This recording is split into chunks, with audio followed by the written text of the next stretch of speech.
Howdy all! Today I'm going to be talking about lightning, resistances and AFK farmers, and also a bit about Liurnia of the Lakes in general. To start off with, let me tell you a bit about the build. This here is Falco the Wolf, a new creation of mine here for Elden Ring. Specifically, this build is a 25 dexterity lightning build. This is something I started doing after Prynne talked about it, and let's just say that it is absurdly powerful to be using lightning, specifically here in Liurnia of the Lakes where I'm invading for the most part. Here you'll see my weapon setup. I'm mostly using Banished Knight Halberd either with Storm Stomp or Glintstone Pebble.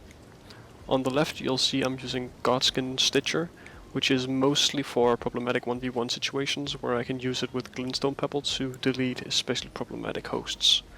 Beyond that I have a offhand Cleanrod Rapier. Here to start off with, I'll show an invasion where I don't necessarily do very well, but I still end up winning due to one specific Ash of War. You can consider this a bit of a showcase of why I pick Storm Stomp on my Halberd. Specifically, in this case I'm fighting a Ultra, which will out-trade me pretty much any time, unless they're in the water. What I can do instead is Storm Stomp, and pretty much anything they do will get out-traded, because now I can combo my high damage lightning attack afterwards, and also roll catch. So in this case, I didn't really play specifically very well, but Storm Stomped won for me.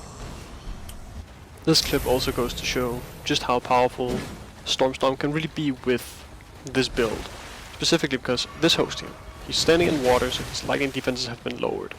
But he has also got a lot more poise than I do, so he's likely going to be able to trade other things I can't. But, do we really care when we have Storm Stomp? We don't actually know, because we just out-trade by forcing a hit stun. Of course in this instance the guy is also not really doing particularly well by just trying to spam every time I do anything, but now we get to roll catch with the Halberd, which is also really good at doing their running R1s. And just like that. And just for good measure, here is another clip showing off why Halberd running R1s and Storm Stomp are so good.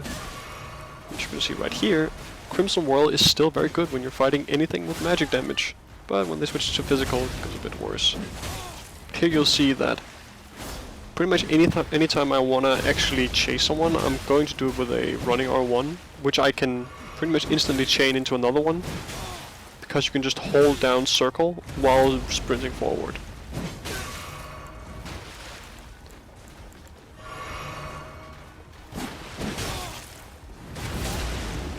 And once again, Storm Stomp plus running R1s win the day. The specific reason why I'm using lightning is mostly because of the area I'm invading in.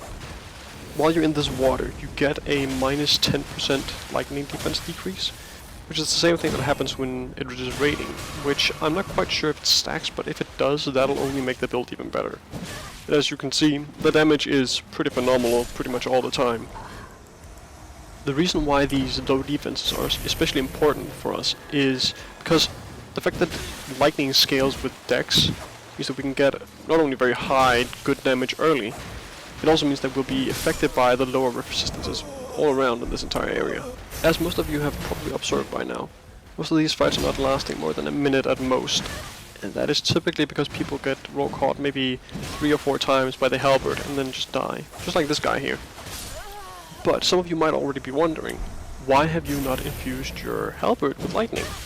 Well, the reason is actually quite simple.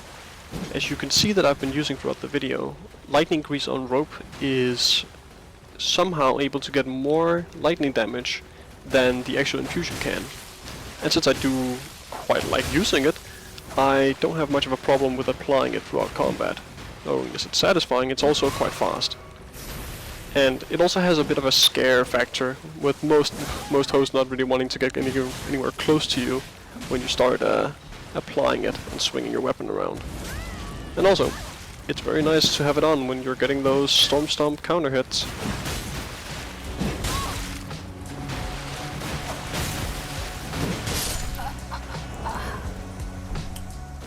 I also want to briefly touch on poise, specifically how much I have and how much you would preferably want to have.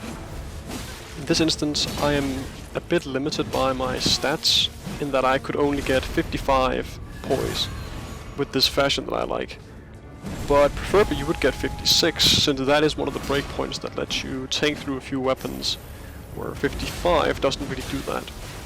But if you didn't care about fashion, preferably you would go to 61, which is the next breakpoint, which is worth getting to. As you can see in the background, the Phantom here has pretty much all the poise in the world, and I can't really stun him much outside of a full-on Storm Stomp. But the Host, however, he doesn't really have any poise at all. If I can hit him, well, I'm gonna pretty much stun him every time, unless I'm using Rapiers, which don't do much of any poise damages at all. But I also want to point out that you don't need poise to win. It is helpful, yeah sure. I would have liked to go through with that Bindstone Pebble instead of getting stunned, but typically you don't need to rely on poise to actually win. I might even argue that it can teach you some very bad manners, that you're just gonna get used to just standing in attacks and trading. Which, well, fair enough, if it's on a bleed build, that's gonna help you out, but here, it helped me out that I had to roll. Oh, and here before the end, I wanna just quickly make a short PSA of, please, for the love of God, level your goddamn vigor. Don't be like this guy. Like, really, do you wanna be this guy? Do you wanna get snapped on? Or this guy? This guy, do you really wanna be him too? Do you wanna get thunderbolted, and then eventually snapped on too when you die, because you have, like, what, less than 1000 HP? Don't be this guy. Don't be that guy, just level your vigor, right? Right, good. Here at the end I want to quickly touch on AFK farmers. Specifically, this spot here. As you'll see, if you invade a world with an AFK farmer here in Liurnia, just do this jump and kill these guys. This was the only guy I encountered throughout my many hours of playing here, where the guy was not actually like AFK, where he was still here. I think I had already killed him once, like maybe 10 minutes ahead of this.